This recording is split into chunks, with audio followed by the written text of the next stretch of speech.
Did you ever stop and think how many diet foods from the 1980s actually made you gain weight? These diet products filled grocery aisles and promised skinny waistlines while quietly doing the opposite. So what was really hiding inside those bright packages? Tab Diet Cola was the drink that launched 1,000 diets in the 1980s, sitting proudly in refrigerators across America like a promise wrapped in a pink can.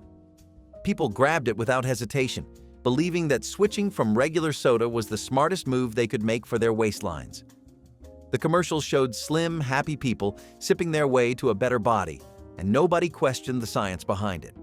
What families did not realize was that the artificial sweeteners inside could trigger cravings stronger than regular sugar ever did. Studies would later reveal that these zero-calorie drinks confused the body's natural hunger signals, making people eat more at their next meal without even noticing the change. The sweet taste told the brain to expect calories that never arrived, leaving the metabolism searching for fuel it could not find anywhere. People drank can after can while their appetites quietly expanded in the background. By the time researchers connected the dots between artificial sweeteners and increased hunger, millions had already built their entire diet strategy around a beverage that was working against them the whole time. Saccharine sweetener packets became the tiny pink heroes of every diner table and kitchen counter in the 1980s, promising all the sweetness of sugar without a single calorie attached. Dieters tore open packet after packet, stirring them into coffee, tea, cereal, and anything else that needed a touch of sweetness to taste right. The logic seemed flawless because if sugar caused weight gain, then removing sugar should cause weight loss. What people did not understand was that the body does not process artificial sweetness the way the mind expects it to. The tongue tasted sugar, the brain prepared for energy, and when that energy never arrived, confusion set in at a level nobody could feel happening. Researchers would later discover that this disconnect between taste and calories could disrupt insulin responses and trigger cravings that sent people straight to the snack cabinet looking for something more substantial. Families trusted these little packets completely, believing they had found the cheat code for weight management that everyone had been searching for. Parents sprinkled them into recipes, hoping to cut hidden calories, never imagining the metabolic confusion bubbling beneath the surface. Lean cuisine frozen dinners arrived in the 1980s like a revolution wrapped in a cardboard sleeve, promising busy families a way to eat smart without sacrificing convenience or taste. The portions were small, the calorie counts were printed in bold, and every box felt like a ticket to a thinner future waiting just around the corner. People stacked their freezers with these sleek little trays, believing that portion control was the ultimate secret to weight loss. What nobody questioned was whether those tiny servings actually satisfied anyone long enough to avoid eating again an hour later. The meals were engineered to hit a calorie target, not to provide lasting fullness, and the ingredients often leaned heavily on refined carbohydrates that spiked blood sugar and crashed it just as quickly. Dieters finished their 300-calorie dinner, felt virtuous for about 20 minutes, and then found themselves standing in front of the refrigerator again, wondering why they were still so hungry. The cycle repeated night after night, turning what seemed like disciplined eating into constant snacking that added up faster than anyone realized at the time. Fat-free salad dressings lined grocery store shelves in the 1980s like colorful bottles of guilt-free indulgence, promising dieters they could drench their greens without worrying about their waistlines at all. The labels shouted "zero fat" in bold letters, and shoppers grabbed them by the armful, believing they had discovered the loophole that would let them enjoy flavor without consequences. What few people stopped to consider was what replaced the fat that made dressing taste rich and satisfying in the first place. Manufacturers knew that removing fat also removed flavor, so they compensated by pouring in sugar, corn syrup, and thickeners that turned a supposedly healthy choice into something closer to dessert topping. People poured these dressings generously over salads meant to be diet food, unknowingly adding spoonfuls of hidden sugars that spiked blood sugar and left them craving more food within the hour. The salad itself became a vehicle for sweetness disguised as health, and the scale refused to budge no matter how many leafy greens were consumed. Families trusted these bottles because the marketing felt convincing. Diet margarine spreads became the heart-healthy darling of 1980s kitchens, replacing butter on toast, in baking, and on every dinner roll that landed on the family table. Doctors warned about saturated fat, commercials promised lighter living, and families made the switch believing they were protecting both their hearts and their waistlines at the same time. The tubs sat in refrigerators like badges of responsible eating, soft and spreadable, and supposedly guilt-free. What nobody explained was that these margarines were often loaded with trans fats, refined oils, and additives that the body struggled to process efficiently. Removing natural fat and replacing it with laboratory-engineered alternatives did not make the product healthier. It simply changed the type of damage being done. Many of these spreads also contained hidden sugars and sodium, designed to make up for the flavor lost when real butter disappeared from the recipe. People spread them thickly and confidently, unaware that the swap they trusted was not delivering the benefits they expected. When researchers connected trans fats to stubborn weight gain, the margarine revolution looked far less heroic. Puffed rice cakes became the crunchy soundtrack of 1980s dieting, stacked in pantries and carried in purses like edible proof that willpower was winning the battle. Dieters ate them plain, topped them with cottage cheese, and convinced themselves that the airy crunch was satisfying enough to replace real snacks. The calorie count was impressively low, the ingredient list was short, and everything about them screamed healthy choice to anyone watching their weight. What people did not realize was that rice cakes were essentially pure carbohydrate, with almost no protein, fiber, or fat to slow digestion down. The body processed them almost instantly, spiking blood sugar and crashing it just as quickly, leaving dieters hungrier than they were before they started snacking. That quick spike triggered insulin responses that encouraged fat storage rather than fat burning, turning a seemingly innocent snack into a metabolic trap. People ate them by the sleeve, chasing fullness that never arrived, adding up hundreds of empty calories without even noticing the damage. The crunch felt virtuous, but the hunger that followed felt endless. Natural granola bars filled lunchboxes and gym bags throughout the 1980s, wrapped in earthy packaging that promised wholesome energy and healthy snacking for busy families. Parents handed them to children believing they were making a responsible choice, and dieters tucked them into desk drawers as guilt-free afternoon pick-me-ups. The word natural felt like a guarantee that whatever was inside came straight from fields and orchards rather than factories and laboratories. What nobody bothered to check was the sugar content hiding behind that reassuring label on the front of the package. Most granola bars of the era contained as much sugar as a candy bar, held together with corn syrup, honey, and sweeteners that sent blood sugar soaring within minutes. The oats and nuts that made them feel healthy were often outnumbered by chocolate chips, dried fruit coated in sugar, and binding agents designed to make every bite taste like dessert.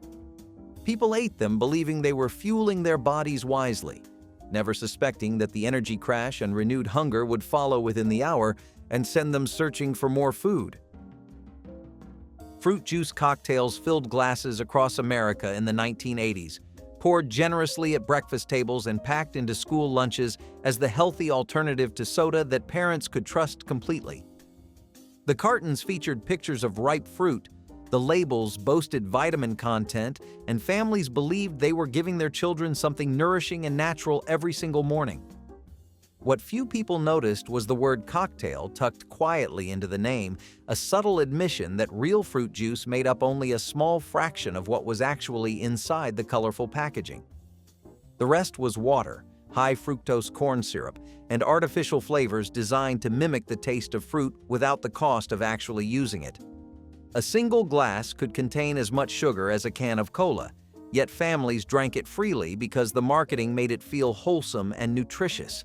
Children guzzled it at meals, parents sipped it thinking they were making smart choices, and the scale kept climbing without anyone connecting the dots. The vitamins on the label could not cancel out the sugar-flooding bloodstreams with every single pour. Sugar-free gelatin desserts became the guiltless treat of the 1980s, wobbling on plates at dinner tables and hospital trays as proof that dieting did not have to mean deprivation. The bright colors, the jiggly texture, and the near-zero calorie count made them feel like magic, a dessert you could eat without any consequences at all. Eaters spooned them up happily, sometimes adding a dollop of artificially sweetened whipped topping to make the experience feel even more indulgent and satisfying.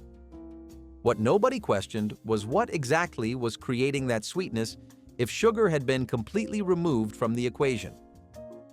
Artificial sweeteners filled the gap, chemicals designed to trick the tongue without delivering actual energy to the body.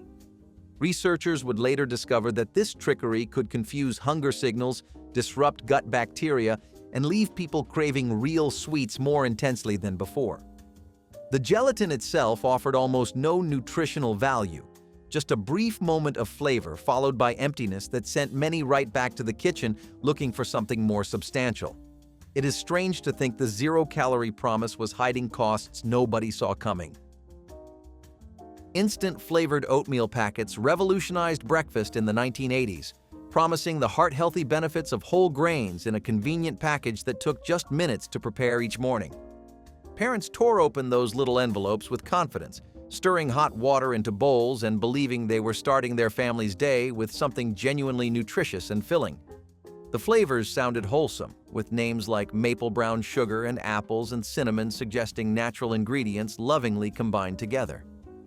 What nobody flipped the box over to discover was that these convenient packets often contained more sugar than a glazed donut from the corner bakery. The oats themselves were processed into quick cooking flakes that the body digested almost as rapidly as white bread, spiking blood sugar and dropping it just as fast. That crash left people hungry again before lunch even arrived, reaching for snacks that added calories nobody planned to consume. The fiber that made oatmeal famous for keeping people full was largely stripped away in the processing, leaving behind a sweetened porridge that satisfied no one for long. Commercial bran muffins became the breakfast of champions for dieters in the 1980s, sitting proudly in bakery cases and coffee shop counters as proof that healthy eating could still taste delicious. The word bran alone felt like a nutritional guarantee, conjuring images of fiber, regularity, and the kind of sensible eating that doctors recommended. People grabbed these oversized muffins on their way to work, believing they were making a smarter choice than a donut or pastry. What nobody stopped to calculate was how many calories were packed into those dense, moist interiors that made them taste so satisfying in the first place. Most commercial bran muffins contained as much sugar and fat as a slice of cake, with the bran itself buried under layers of oil, sweeteners, and refined flour that turned a health food into a calorie bomb. The fiber content was often negligible compared to the total damage, and the portion sizes had ballooned far beyond what any reasonable breakfast should include.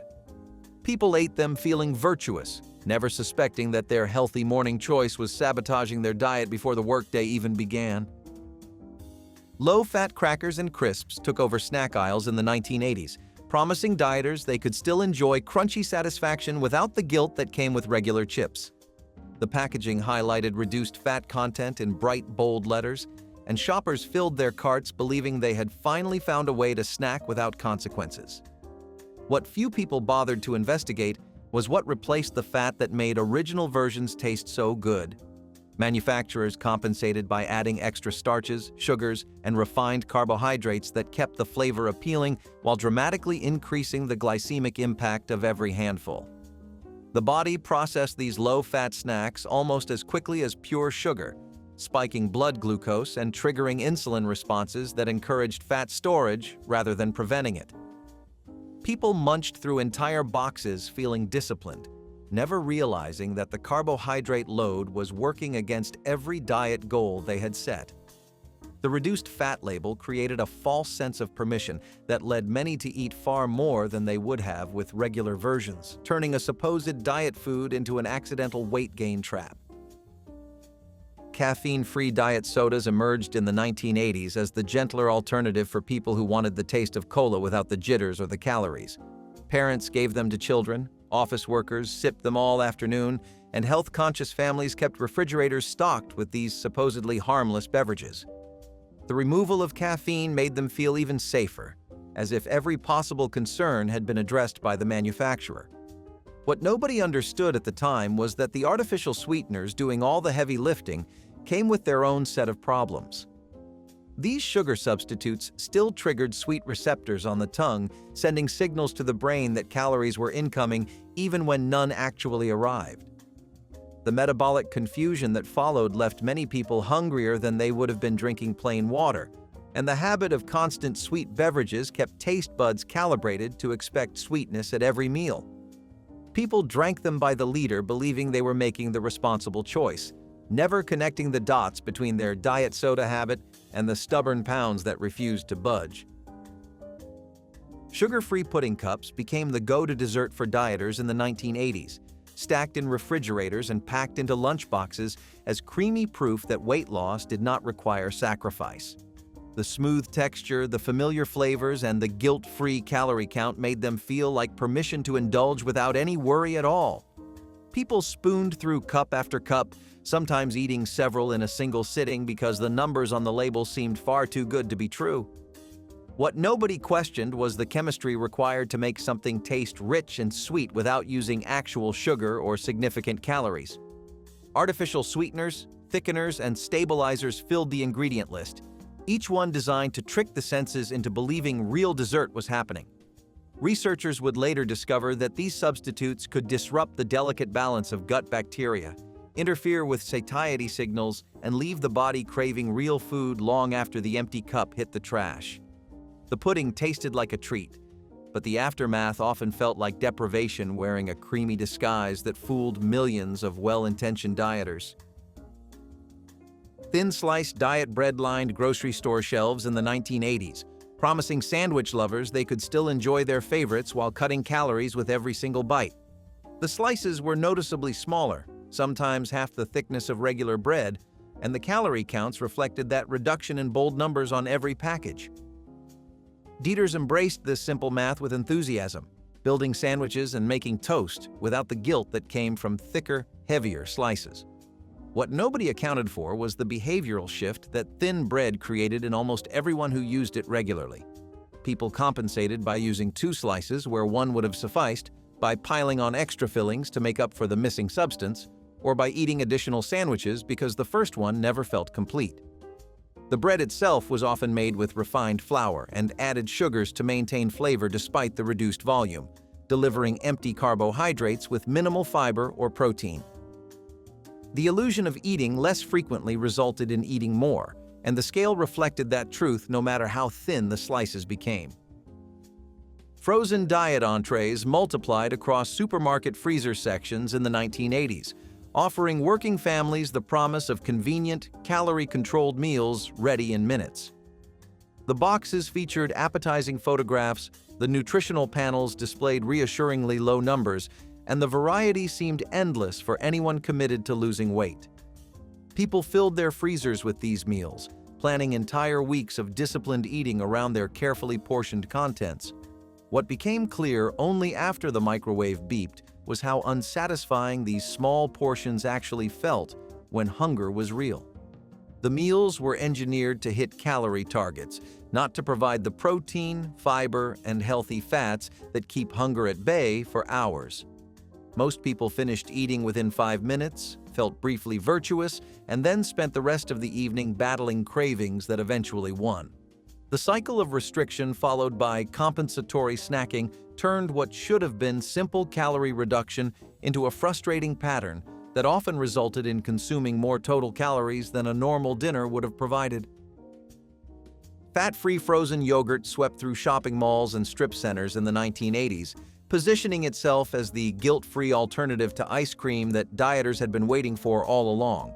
The swirled towers of creamy sweetness looked just as indulgent as regular soft serve, and the fat-free label gave permission to pile on toppings without a second thought about consequences. People lined up believing they had discovered the loophole that would let them enjoy frozen treats while still losing weight steadily. What the marketing never mentioned was the mountain of sugar required to make fat-free frozen yogurt taste anything close to satisfying. Removing fat meant removing flavor and creaminess, so manufacturers compensated with sweeteners that sent blood sugar soaring and crashing within the hour. The toppings people added, from chocolate chips to caramel sauce, multiplied the calorie count far beyond what anyone calculated while standing in line. A single serving with toppings often contained more calories than a sensible dinner, yet people walked away feeling like they had made the healthy choice simply because the base was labeled fat-free. Weight Watchers frozen desserts filled freezer cases in the 1980s, offering dieters the comfort of knowing exactly how many points they were consuming with every individually wrapped treat. The portion control felt scientific, the brand name carried authority, and the idea of eating dessert while still following a structured program seemed almost too good to be true. People kept boxes stocked at home, allowing themselves one treat per day as a reward for staying on plan. What the point system could not account for was the psychological impact of structured deprivation followed by permission to indulge. Many people found that eating a small, calculated dessert only reminded them of what they were missing, triggering cravings that lasted long after the wrapper hit the trash. The artificial sweeteners and fat replacers used to keep points low also kept satisfaction low, leaving taste buds wanting more even when the math said enough had been consumed. For many dieters, these treats became a gateway to overeating rather than a tool for control, proving that numbers alone cannot outsmart the complexities of hunger and craving. Crystal Light drink mixes became the refreshing solution for dieters in the 1980s who wanted flavor without the calories that came with juice, soda, or sweetened tea. The powder dissolved instantly into pitchers of water, transforming something boring into something that tasted like a fruity, refreshing treat. People mixed it by the gallon, sipping throughout the day and believing they had finally found a way to stay hydrated without sabotaging their weight loss goals in the process. The colors were bright, the flavors were bold, and the calorie count was low enough to feel essentially free of consequence. What nobody considered was the constant stream of artificial sweetness flowing across taste buds from morning until night without any break at all. Researchers would later suggest that this perpetual sweetness kept the brain calibrated to expect sugar at every turn, making naturally sweet foods like fruit taste bland by comparison. The habit of flavoring every glass of water trained palates away from the simplicity of plain hydration, creating a dependency on sweetness that worked against intuitive eating and natural hunger cues. Sugar-free hard candies became the pocket-sized salvation for dieters in the 1980s, offering something sweet to suck on during moments of craving without adding meaningful calories to the daily count. People kept jars on desks, bags in purses, and bowls on kitchen counters, reaching for them whenever the urge for something sweet became too strong to ignore any longer. The logic seemed perfect because satisfying a craving with something calorie-free should prevent overeating later in the day. What nobody warned dieters about was the digestive chaos these candies could cause when consumed in the quantities that guilt-free labeling encouraged people to eat. The sugar alcohols used to create sweetness without calories were notorious for causing bloating, gas, and stomach discomfort that made many people feel worse after their supposedly harmless treat than before. Beyond the physical effects, the constant flow of sweetness kept cravings alive rather than eliminating them, training the brain to expect sugar hits throughout the day. Many people found that their sugar-free candy habit actually increased their overall desire for sweets. Low-calorie microwave popcorn became the guilt-free movie night snack of the 1980s, promising all the buttery satisfaction of theater popcorn without the waistline consequences. The bags puffed up dramatically in microwaves across America, filling kitchens with that unmistakable smell that made snacking feel like an event. Dieters loved that they could eat an entire bag for a fraction of the calories found in regular popcorn, and the convenience factor made it impossible to resist. What nobody knew was that the buttery flavor came from chemical compounds that had never been tested for long-term safety in home cooking environments. The artificial butter flavoring released fumes when heated that would later be linked to respiratory problems in factory workers, though home users inhaled smaller doses with every bag they popped. Beyond the chemical concerns, the low-calorie versions often left people unsatisfied, leading to second and third bags that erased any calorie savings. The popcorn itself was often coated with additives designed to enhance flavor without adding fat, creating a taste experience that triggered cravings for more rather than delivering genuine satisfaction. Reduced-fat peanut butter appeared on grocery store shelves in the 1980s as the answer to every dieter's sandwich dilemma, promising the beloved taste of peanut butter without the fat that made it feel so indulgent. Parents spread it on bread for their children, dieters measured it carefully onto celery sticks, and everyone believed they were making the smarter choice for their health and their waistlines. The jars looked almost identical to regular peanut butter, and the taste was close enough that most people never questioned what had changed inside. What few shoppers realized was that removing fat from peanut butter meant removing much of what made it satisfying and nutritious in the first place. Manufacturers replaced the healthy fats with sugar and fillers to maintain the texture and flavor that consumers expected from their favorite spread. The result was a product that spiked blood sugar faster, provided less lasting energy, and left people reaching for more food sooner than the original version ever would have. The reduced fat label created permission to eat more, while the reformulated ingredients made satisfaction harder to achieve. Slim-fast meal replacement shakes dominated diet culture in the 1980s, promising that replacing 2 meals a day with their chocolate or vanilla formulas would lead to guaranteed weight loss. The cans lined pharmacy shelves and grocery store aisles, their bright labels showing slim, happy people who had supposedly transformed their bodies by drinking their breakfast and lunch. Dieters embraced the simplicity of the system, shaking up their cans and sipping through the morning while coworkers ate real food at their desks nearby. What nobody warned them about was the hunger that would arrive like clockwork 2 hours after every shake, gnawing and persistent and impossible to ignore no matter how hard they tried. The shakes provided calories, but little lasting satisfaction, leaving the body searching for the fiber, protein, and fats that keep hunger signals quiet throughout the day. By dinner time, most people were so ravenous that they ate far more than they would have if they had simply eaten normal meals. The cycle of liquid restriction, followed by evening overconsumption, left many dieters heavier than when they started. Sugar-free jam and preserves spread across breakfast tables in the 1980s, offering the sweet taste of fruit without the sugar that dieters had been taught to fear. The jars sat in refrigerators beside regular versions, their labels proudly announcing 0 sugar while promising all the flavor families expected from their morning toast. People spread them generously, believing they had found a way to enjoy sweetness without the caloric cost that came with traditional preserves. What few people examined was the list of artificial sweeteners and chemical additives required to make something taste sweet without actually containing sugar. These laboratory-created ingredients passed through the digestive system in ways the body did not fully recognize, potentially disrupting the delicate signals that regulate hunger and fullness. The fruit content was often minimal, replaced by thickeners, colorings, and flavor enhancers that mimicked the experience of real preserves without delivering genuine nutrition.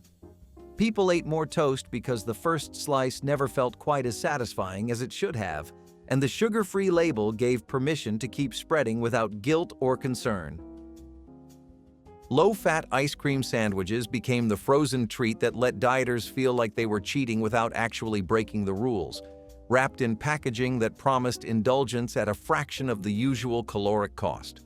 The sandwiches were smaller, thinner, and engineered to hit specific calorie targets that made them acceptable within the strict mathematics of 80s diet culture. People kept boxes in their freezers as rewards for good behavior, allowing themselves one after dinner as proof that weight loss did not require deprivation. What the calorie counts could not capture was how unsatisfying these diminished treats actually felt compared to the real thing. The ice cream was stretched with air and fillers, the cookies were reformulated to reduce fat, and the entire experience left most people wanting more rather than feeling satisfied. Many dieters found themselves eating 2 or 3 sandwiches trying to capture the satisfaction that one regular version would have provided, ultimately consuming more calories than if they had simply enjoyed the original. The diet dessert designed to prevent overindulgence often became the trigger for it. Full sugar chocolate pudding cups were the crown jewels of the cafeteria dessert section, small plastic containers filled with smooth sweetness that made even the worst lunch days feel survivable. Kids peeled back the foil lids with anticipation, sometimes licking them clean before diving into the pudding with plastic spoons that bent under the pressure of eager scooping. The chocolate flavor was intense and unapologetically sweet, the kind of dessert that coated your tongue and lingered long after the last bite. Schools offered them freely, sometimes encouraging seconds for students who finished their main courses. Parents saw pudding as a harmless treat, something that made children happy without causing obvious harm. But those little cups contained far more sugar than anyone realized, packed into servings that exceeded what modern nutritionists consider safe for a single meal. When federal guidelines began restricting added sugars in school meals, chocolate pudding cups became one of the first casualties. The versions available today are reformulated with artificial sweeteners or reduced sugar content that changes the taste entirely. For anyone who remembers the original, the difference is clear. Sizzlean was supposed to be the future of breakfast. Marketed in the 1970s as better than bacon, it promised the same smoky flavor with less fat and cholesterol. Commercials showed smiling families flipping perfect strips on the stove, proud to be eating healthier. But Sizzlean was not exactly what it claimed. It was a mix of pork and beef blended with artificial flavorings and fillers that barely qualified as real meat. Over time, new labeling laws and stricter regulations revealed that its marketing had been misleading. The product was pulled and Sizzlean quietly faded away. For those who remember it, the name still carries a strange nostalgia, half comfort, half caution. It was a glimpse into an era when we trusted packaging more than ingredients and believed that science could reinvent even bacon. Some memories sizzle out, others linger just long enough to remind us how good intentions can sometimes turn synthetic. Sodium benzoate soft drinks in metal cans were the silent experiment no one asked for. The preservative sodium benzoate was widely used to keep sodas fresh and prevent spoilage. It seemed harmless. But when manufacturers began packaging those sodas in aluminum cans, they created an accidental chemistry experiment. The acid in the soda reacted with both the metal and the preservative, forming trace amounts of benzene, a known carcinogen. The reaction was slow and invisible, but over time it turned sealed cans into ticking health hazards. Consumers had no idea. The drinks tasted the same, fizzy and bright, a staple at picnics and drive-ins. When scientists finally uncovered the problem in the 1980s, it was a public relations nightmare. Companies rushed to change formulas, remove sodium benzoate, and test for safety. But the damage to trust had already been done. It was another case of innovation outpacing caution, of chemistry being used before it was fully understood. The soda cans of the 1950s represented the excitement of a new age, but also its recklessness. They glimmered with promise, even as they carried a danger that no one could see. And just like that, something as innocent as a soft drink became another entry in the long list of modern mistakes. James Madison's Christmas celebrations at the White House reflected Dolly Madison's legendary entertaining genius that made her the most celebrated hostess in early American history. Her elaborate parties featured Virginia ham, oyster dishes in various preparations, and the ice cream she popularized at presidential functions that guests talked about for years afterward. The War of 1812 disrupted their final White House Christmas, when British forces had burned the mansion just months earlier, forcing the Madisons to celebrate in temporary quarters with whatever provisions war-ravaged Washington could provide. Dolly somehow maintained gracious hospitality despite displaced circumstances. Yoo-hoo was a drink built on nostalgia long before nostalgia became a trend. Its chocolatey flavor was a childhood staple, the kind of sweet, slightly watery treat that made you feel like everything was simpler back then. But the early formula carried a secret: sodium benzoate levels that could become unsafe under heat or improper storage. When the truth came out, it shocked people who had grown up with that yellow bottle as part of their lives. Yoo-hoo wasn't just a drink, it was a summer memory, a lunchbox companion, a reward after mowing the lawn. To learn it could spoil so easily felt like finding out your childhood friend had a dark side. In hot delivery trucks and sunlit store displays, The preservative sometimes reacted to spoil the drink faster than expected. The company faced growing scrutiny, and regulators demanded changes. By the time Yoo-hoo was reformulated, the charm of its golden age had faded a little. Still, for many who grew up in the 50s through the 80s, that yellow bottle remains a symbol of innocence, when a chilled chocolate drink on a summer afternoon could make the whole world feel right again. Canned fruit swimming in heavy syrup was a cafeteria staple that made fruit feel like dessert, each spoonful glistening with sugary liquid that pooled at the bottom of the bowl. Peach halves, pear slices, and fruit cocktail arrived in industrial cans that lunch workers opened before portioning the contents into small dishes. The syrup was thick and sweet, the kind of liquid children instinctively drank after finishing the fruit itself. Schools served it proudly because it counted as a fruit serving, checking a nutritional box without requiring the expense of fresh produce. Parents assumed their children were eating something healthy because the word fruit appeared on the menu. But those heavy syrups contained enough added sugar to rival candy, turning what should have been a wholesome choice into something far less innocent. When regulators examined the sugar content hiding in school fruit servings, heavy syrup became an immediate target. Today, canned fruit in schools must be packed in water, natural juice, or light syrup containing a fraction of the sugar children once consumed without question. The fruit tastes different now, less like a treat and more like what it always should have been. Tinned fish packed in PCB-laced oil was once considered a healthy, protein-rich option for busy families. Tuna, sardines, and anchovies sat neatly in shiny metal tins, waiting to become quick lunches or midnight snacks. The oil inside kept them moist and flavorful, but it also carried a hidden poison.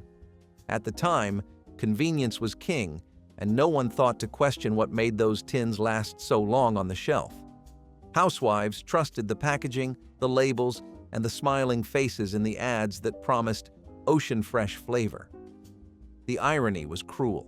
In trying to make food safer from spoilage, manufacturers had filled it with something far worse.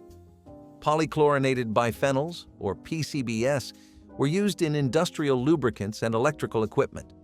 Somehow, they found their way into the oils used for food preservation, contaminating entire batches of canned fish. PCBs did not break down easily. They accumulated in the body, linked to cancers and reproductive harm. At the time, no one had a clue that a simple tuna sandwich could contain a chemical cousin of motor oil.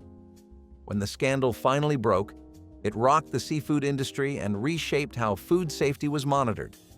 Factories were overhauled, regulations tightened, and faith in clean eating took a heavy blow. The sea that had fed generations now carried a warning label of its own.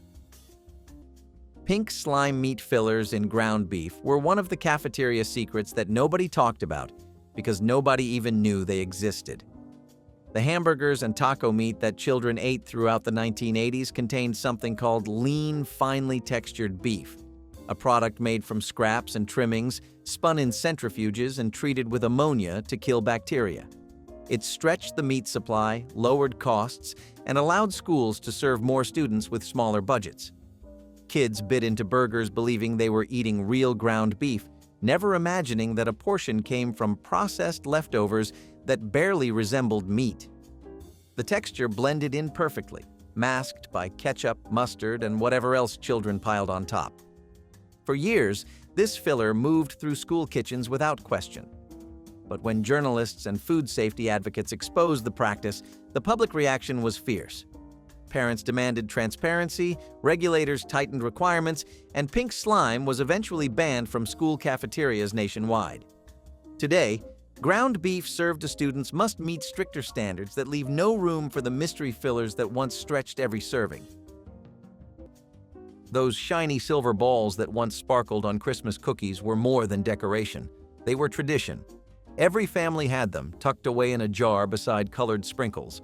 They were called silver dragees, tiny metallic orbs that made cakes and wedding desserts shimmer like jewelry. In the glow of candlelight or under frosting, they looked almost too beautiful to eat. And, as it turned out, they were. The Food and Drug Administration banned them after discovering the metallic coating contained real silver, which is not considered edible. For years, bakers had sprinkled actual metal onto desserts without realizing the potential health risk. It was not toxic in small amounts, but the government could not take chances. By the early 2000s, the silver balls disappeared from American stores, relegated to "for decoration only" status. Still, people continued using them secretly, claiming no holiday cookie looked complete without that touch of sparkle. They became a quiet act of nostalgia, a bit of rebellion wrapped in frosting. Even now, older recipe books list them casually, as though nothing ever changed. There was magic in those metallic sweets, a reminder that sometimes beauty and danger can share the same shine, and that not everything meant for the eye should ever meet the tongue. Olestra fat-free snack foods were supposed to change the world, or at least the waistlines of America. When they hit the shelves in the 1990s, people could not believe it. Potato chips with all the flavor and none of the fat. Ads promised guilt-free indulgence, a revolution in snacking. The secret was Olestra, a synthetic fat molecule that passed through the body undigested. The science seemed sound, the dream flawless, until people started eating it. Within months, complaints poured in. The chips tasted fine, but they came with a terrible side effect: sudden, uncontrollable digestive distress. The phrase "anal leakage" became an unintentional part of pop culture. Consumers were horrified, and late-night comedians had a field day. Regulators eventually forced warning labels on Olestra products, and the once promising miracle faded into embarrassment. For a while, the brand tried to rebrand and reformulate, but the damage was done. People no longer trusted any food that claimed to cheat nature. The shelves emptied, and the name Olestra joined the long list of scientific missteps dressed up as progress. It was the perfect lesson of the modern food age. You can outsmart fat, but not the body. Back in the 1970s, a strange panic swept the candy aisle: the disappearance of Red M&Ms. The culprit was red dye number 2, a synthetic coloring agent suspected of being carcinogenic. Mars pulled the red candies entirely, even though the specific dye was never used in M&Ms to begin with. Still, perception was stronger than fact. The empty red spaces in the bag made the other colors feel lonelier, like a rainbow missing its heart. Parents whispered warnings while kids traded rumors about the candy that could supposedly kill you. For almost a decade, the world's favorite chocolate candy had no red pieces. Kids traded theories on playgrounds and stared at colorless handfuls, wondering what was so dangerous about red. When Red M&Ms finally returned with a new formula, it felt like a national celebration. People did not just get a color back, they got a piece of the past restored. It is funny how something so small could symbolize trust, fear, and nostalgia all at once. Today, that red candy means something different. It is a tiny reminder of how our food and our fears often share the same shade. Full-fat cheese-smothering nachos and pizza was one of the great pleasures of 80s school lunches, thick orange layers that stretched and pulled with every bite. Pizza day meant rectangles of dough buried under blankets of melted cheese glistening under heat lamps, while Nacho Day brought mountains of chips covered in warm cheese sauce dripping from every edge. Kids devoured these meals without a thought about fat content or dietary consequences. Cheese was simply delicious, a food group unto itself that made everything taste better. Schools served it generously because children actually ate their lunches when cheese was involved, solving the problem of wasted food and hungry afternoon students. The cheese came from massive blocks or industrial bags, measured by the handful rather than the ounce. But full-fat dairy carried more saturated fat than nutritionists eventually deemed acceptable for growing children. When federal guidelines restricted the types of cheese schools could serve, cafeterias switched to reduced fat versions that melted differently and tasted less rich. Students today eat pizza and nachos that look similar but lack the indulgent quality that made those meals legendary. Cereal boxes with actual toys inside were the ultimate treasure hunt for kids. Every morning, siblings fought over who got to dig through the cereal first, hands plunging deep into the box for a plastic ring or tiny car. The toys were part of childhood, as iconic as the cereals themselves. For companies, it was genius marketing. Sell sugar and joy in the same package. Parents saw harmless fun, and kids saw magic. But buried in all that excitement was a small, overlooked danger: toys small enough to swallow, hidden in the very food they ate. But behind the fun was a danger no one saw coming. Some of the small prizes caused choking incidents, and regulators finally cracked down. What began as clever marketing turned into a public safety issue. The toys disappeared, replaced with paper coupons or codes printed inside the box. Breakfast lost a bit of its magic, replaced by the dull reality of safety regulations. For parents, it was relief. For kids, it was heartbreak. Those little toys might have been risky, but they also represented the wonder of growing up in a world that felt just a little more free. Long before energy drinks became common, Jolt Cola was already rewriting the rules of caffeine. Its slogan said it all the sugar and twice the caffeine. In the 80s, that made it the ultimate rebel's drink. It was for gamers, coders, students pulling all-nighters, and anyone who wanted to feel like they were living on the edge of exhaustion. It tasted like liquid chaos, sweet enough to jolt you awake and strong enough to make your hands tremble after a few cans. Parents hated it, which only made it more appealing. For teenagers, drinking Jolt was not about taste. It was about rebellion. Supermarkets stacked cases of it, and teenagers wore their Jolt pride like a badge of honor. But as caffeine limits tightened and parents grew concerned about hyperactive kids bouncing off the walls, the drink became a symbol of excess. Regulators started cracking down, and Jolt slowly disappeared from the mainstream. It did not vanish with a bang. It just fizzled away like the last sip of a flat cola. Still, those who remember that metallic sweetness and electric buzz can tell you, it was more than a drink. It was pure adrenaline in a can, and once you tried it, nothing else quite hit the same. White bread for every sandwich was the unspoken rule in school cafeterias throughout the 1980s. Soft slices that held together peanut butter, bologna, and whatever else lunch workers assembled each morning. The bread was pale, pillowy, and completely devoid of anything resembling whole grain nutrition. Kids loved it because it was familiar, the same bread their mothers used at home, the same texture they associated with comfort and normalcy. Nobody questioned whether refined flour was good for growing bodies because nobody thought about bread as anything other than a vehicle for fillings. Schools bought it in bulk because it was cheap, lasted long, and never drew complaints from picky eaters. The sandwiches stacked up on trays by the hundreds, wrapped in plastic or nestled in paper boats, waiting for hungry students who never imagined their bread choices mattered. But when nutrition science caught up with cafeteria menus, white bread became a symbol of everything wrong with school lunches. Federal mandates now require that at least half of all grains served in schools be whole grain rich, effectively banning the pure white bread that once dominated every lunch line. Bleached flour with benzoyl peroxide was sold as the purest, whitest flour money could buy. Housewives loved it. It looked clean, modern, and scientifically improved. The bleaching process made the flour snow white, a symbol of quality and refinement in mid-century kitchens. In an age obsessed with hygiene and purity, white meant progress, and the food industry knew it. Magazines ran full-page ads showing spotless kitchens and immaculate loaves, as if color itself could signal contamination. The reality was far less pristine. Each bag carried traces of industrial chemicals that no one could pronounce. But the same chemical used to bleach the flour was also used in industrial processes, including plastics and cleaning agents. Over time, scientists found that benzoyl peroxide left behind chemical residues that affected digestion and possibly the nervous system. The flour looked perfect but carried unseen consequences. Bakers noticed something too. The bread made with it tasted flat, lifeless, and oddly sterile. By the time regulators banned the practice, America had learned another hard truth. Food does not need to look perfect to be good.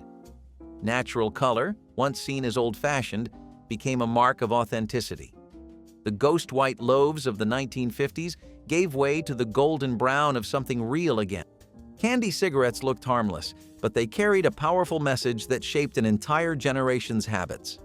Kids mimicked adults, holding the chalky white sticks between their fingers, pretending to take slow drags before puffing out imaginary smoke. They were part of every corner store display, next to bubble gum and jawbreakers, colorful boxes that proudly mirrored real cigarette brands. Back then, it was just make-believe fun, a little way to act grown up. But as health awareness grew and smoking rates dropped, society realized that these candies were more than innocent play. They were marketing addiction wrapped in sugar. The government banned them for encouraging underage smoking and normalizing tobacco culture.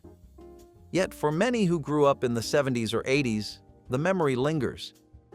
You can still recall the chalky taste, the white powder coating your lips, the cool swagger of pretending to be older than you were. It was a candy that told kids to dream dangerously, and even though it is gone, its image still smolders like a cigarette that refuses to die out completely. Partially hydrogenated vegetable shortening was the invisible ingredient that made everything in the cafeteria taste better, richer, and more satisfying than it had any right to be. Cooks used it for frying, baking, and greasing every pan that produced the foods children loved most. The shortening came in large containers beside industrial stoves, scooped out by the cupful and melted into recipes passed down through decades of school food service. Nobody questioned it because nobody knew there was anything to question. Trans fats extended shelf life, improved texture, and cost far less than butter or other alternatives. The cookies were flakier, the pie crusts more tender, and the fried foods crispier because of this single ingredient that touched nearly everything on the menu. But scientists discovered that trans fats raised bad cholesterol while lowering the good kind, creating a cardiovascular danger that lurked in every bite. When evidence became undeniable, regulators banned partially hydrogenated oils entirely. School kitchens had to reformulate everything, replacing the shortening that had defined cafeteria cooking for generations. The foods remain, but they taste different now. Before energy drinks or sports beverages, there were jungle juice barrels, tiny plastic jugs filled with sweet fluorescent liquid. They were cheap everywhere and perfectly sized for a kid's hand. The foil tops peeled back with a satisfying pop, releasing a sugary scent that screamed childhood. You could buy a handful for the change in your pocket, clutching them like treasure all the way home. The colors, bright blue, cherry red, electric green, felt alive, like liquid candy glowing under sunlight.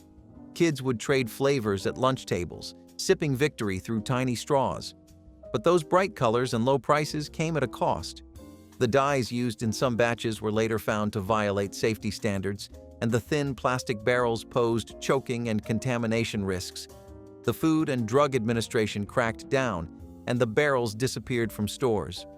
Still, everyone who grew up in the 90s remembers seeing them stacked in pyramids at grocery entrances, 5 for $1, glowing like treasure. It was the drink of summer camps, playgrounds, and birthday parties. Today, the thought of drinking one might make adults cringe, but for a generation of kids, that syrupy taste still feels like home. Canned meats preserved in nitrate salts looked like pure perfection. The color was bright pink, the flavor smoky, and the shelf life impressive. Housewives of the 1950s trusted them completely, serving slices of corned beef, deviled ham, and luncheon loaf without a second thought. It seemed like progress in a can, modern science keeping dinner safe and pretty. But what scientists would later discover about nitrates changed everything. When heated, these salts created nitrosamines, compounds linked to cancer and heart disease. That beautiful pink hue came at a dangerous cost.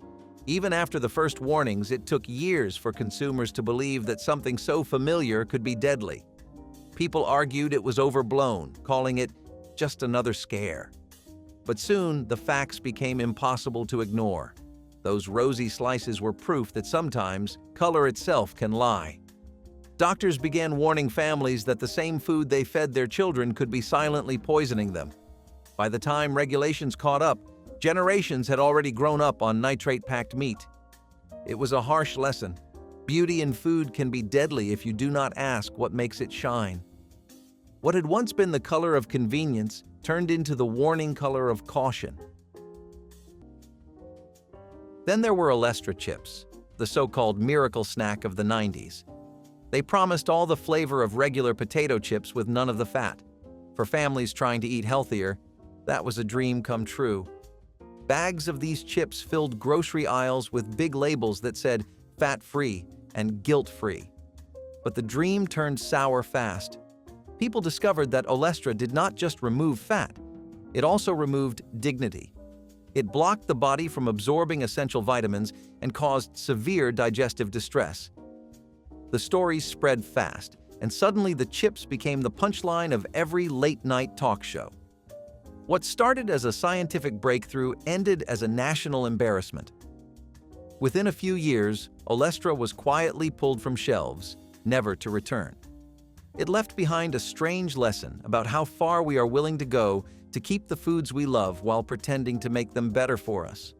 Some things, it seems, were meant to stay full of fat and full of flavor. Unlimited salt shakers on cafeteria tables were as common as napkin dispensers, sitting within arm's reach of every student who wanted to season their food without restriction. Kids grabbed them instinctively, shaking white crystals across mashed potatoes, green beans, and anything else that seemed too bland. No one monitored how much sodium poured out, and no one worried about health consequences hiding in each generous shake. It felt like freedom, like being trusted to make your own choices about how food should taste. Some children turned it into a game, competing to see who could pile the most salt onto a single tray. Lunch aides rarely intervened because seasoning food seemed harmless compared to other mischief students could cause. But those tiny shakers added up. When health researchers began connecting childhood sodium intake to long-term blood pressure problems, school nutrition guidelines changed dramatically. Salt shakers were pulled from tables, and kitchens were required to prepare foods within strict sodium limits. Today, giving students unlimited access to salt seems almost reckless, a relic of an era that trusted children with choices we now understand were never truly safe. Lead soldered cans were once the height of convenience, sitting proudly on pantry shelves filled with soups, beans, and vegetables. Housewives in the 1950s relied on them for quick dinners, trusting the gleam of the metal and the weight of the can. No one knew that each meal came with a hidden dose of poison. The solder that sealed those cans was made from lead, a heavy metal that slowly seeped into whatever food it touched. Over time, families unknowingly ingested trace amounts that built up in their bodies. Children suffered the most: fatigue, headaches, and developmental issues doctors struggled to explain. It took years of investigation before the truth surfaced. These ordinary cans were silently toxic. Once the government finally stepped in, the change was swift and absolute. Modern cans switched to safer materials, but the memory lingered. An entire generation raised on food that was convenient, cheap, and quietly dangerous. There was a time when ketchup came in colors you would never believe. Green Heinz EZ Squirt hit shelves in the early 2000s and turned every kid's meal into a wild art project. The company wanted to make eating fun again: bright purple, blue, and green sauces that squirted out of rocket-shaped bottles. Parents bought them by the dozen, and kids painted their French fries and hot dogs like edible canvases. The ketchup splattered across plates and lunch tables, creating masterpieces no art class could ever allow. Children squealed with laughter, while parents wondered how they would ever clean it off. For a brief, chaotic moment, dinner felt like finger painting with food, but the colors came at a cost. Those neon hues were powered by synthetic dyes later linked to behavioral issues and health risks in children. When regulations tightened around artificial food colorings, Heinz quietly pulled the plug. The bottles vanished, leaving behind only memories of bright green burgers and blue spaghetti nights. It was a strange experiment in marketing, one that proved just how far people would go for a dash of novelty at the dinner table. Still, anyone who grew up with EZ Squirt remembers it fondly, because nothing tasted quite like ketchup that looked like slime. Deep-fried fish sticks made with trans fats were a cafeteria treasure that arrived every Friday like clockwork, golden and crispy and practically glowing under the fluorescent lights. Kids lined up eagerly because Fish Stick Day meant something special, a break from the usual rotation that felt almost celebratory. The breading crackled with each bite, giving way to flaky white fish that tasted vaguely of the ocean and heavily of the deep fryer. What nobody realized was that those fryers bubbled with partially hydrogenated vegetable oil, a cooking fat that made everything crispier and quietly dangerous. Lunch ladies loaded baskets and lowered them into shimmering pools of oil reused all week, each batch absorbing more trans fats that scientists would later connect to heart disease. Parents assumed fried fish was still healthy, still a reasonable choice for growing children. Schools kept serving them because the cost was low and the kids kept eating. But when the truth about trans fats finally surfaced, regulators moved fast. Today, partially hydrogenated oils are completely banned from school kitchens, and the fish sticks that remain taste different, lacking the signature crunch of the forbidden fats. Before you go, tell us which 80s diet food fooled you the longest. Tap like if this trip down memory lane hit home, and subscribe so you never miss another look at the foods that quietly worked against us.